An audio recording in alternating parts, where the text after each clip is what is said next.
Have you entered a room and instantly felt invisible?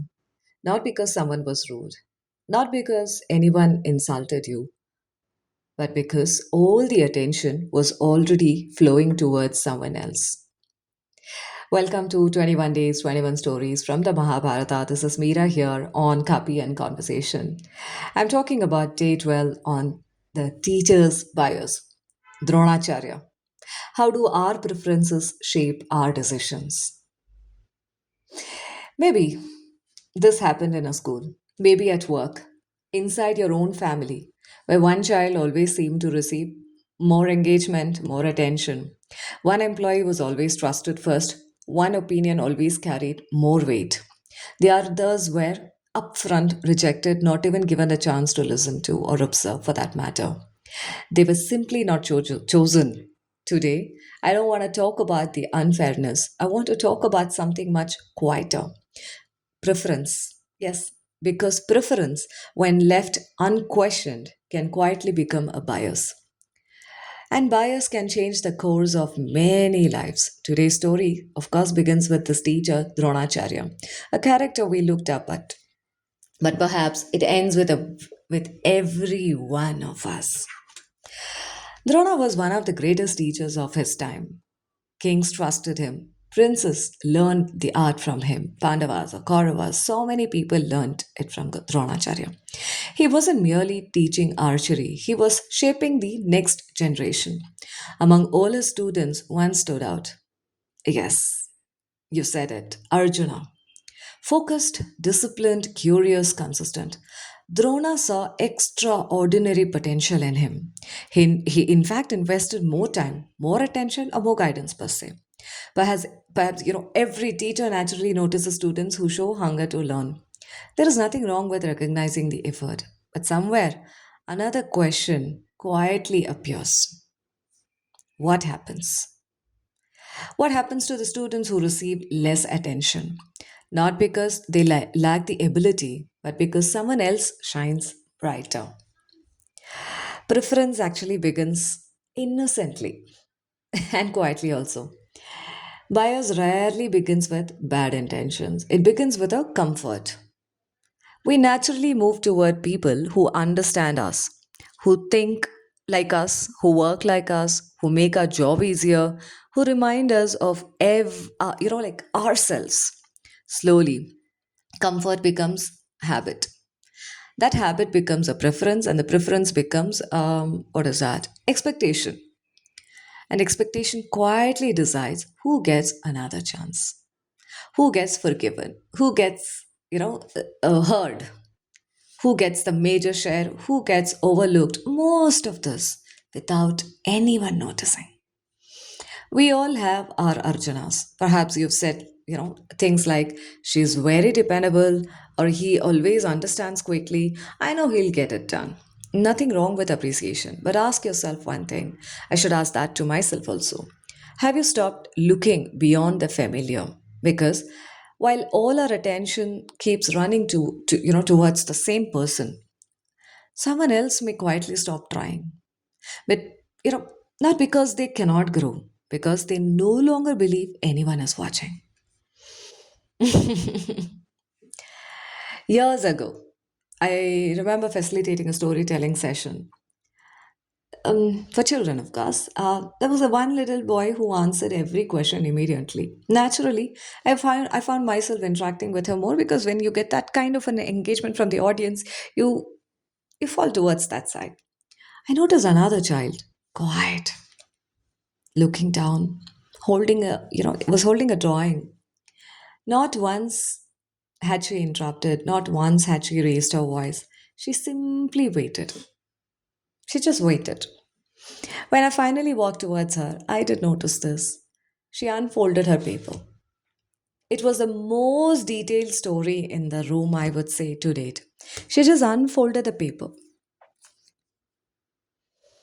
She hadn't lacked imagination. She hadn't lacked any invitation. That day reminded, like sometimes people don't need confidence. They need someone just to notice. Just fold. Um, what is that? Um, Just waiting to be heard is something that we all want. Like in Drona's dilemma, imagine being responsible for many students. Wouldn't you naturally invest more in those who seem most capable or most someone who picks up things easily and you don't have to spend too much time? You just have to keep going to the next level, upgrading. Most of us would. That is what makes the story also uncomfortable, actually, because Drona doesn't feel distant. He feels familiar. He reminds us of ourselves.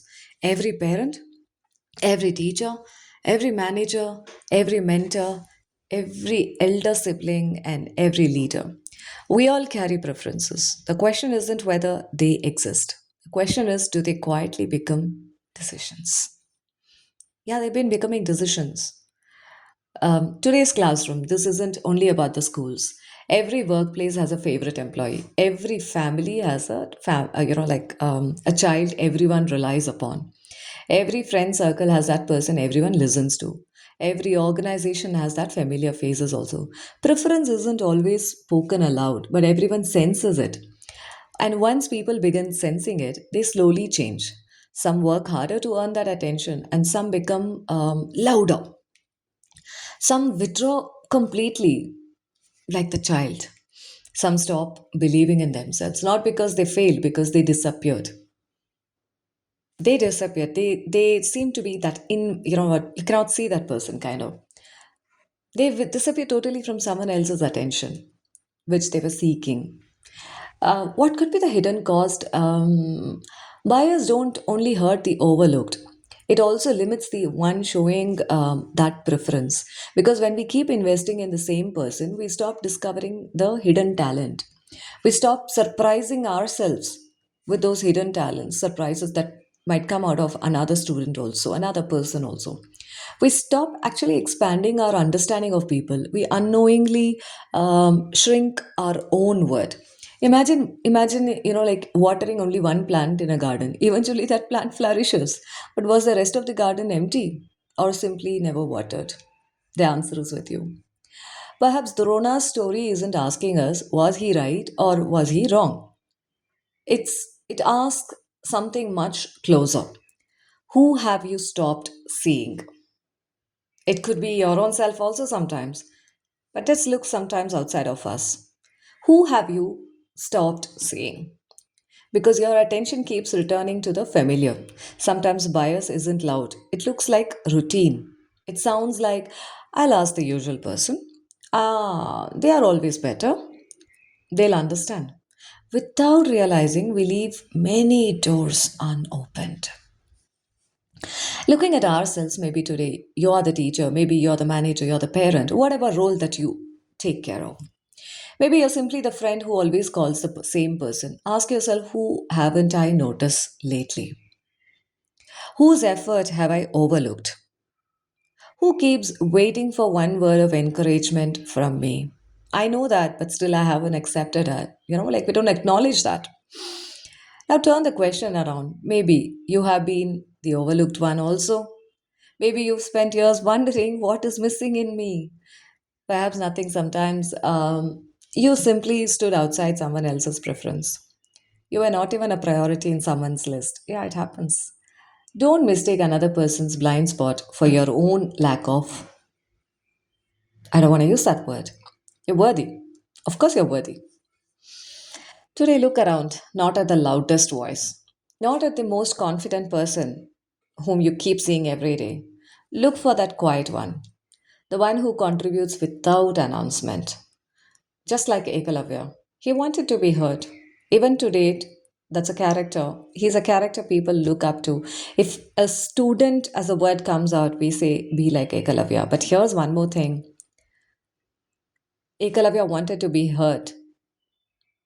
Don't again keep chopping your thumb finger, just like Ekalavya did that. As a teacher, somewhere, if we can look into the quiet students, give them an opportunity, believe me, they will be raising hands and answering every question that you have in your mind in the next classes onward. The one who contributes without announcement, right? The one who actually is waiting, notice them. A single moment of genuine attention can bring turning point in someone's life. Imagine standing under the night sky. Some stars shine brightly and some are faint. Some are hidden, some are hidden behind the clouds. If we keep looking only at the brightest star, we'll believe the sky holds only one light. But when we allow our eyes to adjust, an entire universe appears in front of the eyes. People are, the same sometimes. Our vision is not limited by the darkness, it is limited by where we choose to look. Thank you so much for staying along. This is Meera Mayaakatha. Yes, thank you for joining me on day 12 of 21 days, 21 stories from Mahabharata. Tomorrow, in the next episode, let's meet someone who never sat inside the classroom, yet became one of its greatest students. I'm sure you're already guessing it, and I want you to guess. It's a story about effort, a distance learning, silence, and a question that still echoes today: is that forgotten student? Until then, may you notice someone today who has been quietly waiting to be seen. Thank you so much, and we'll see you soon.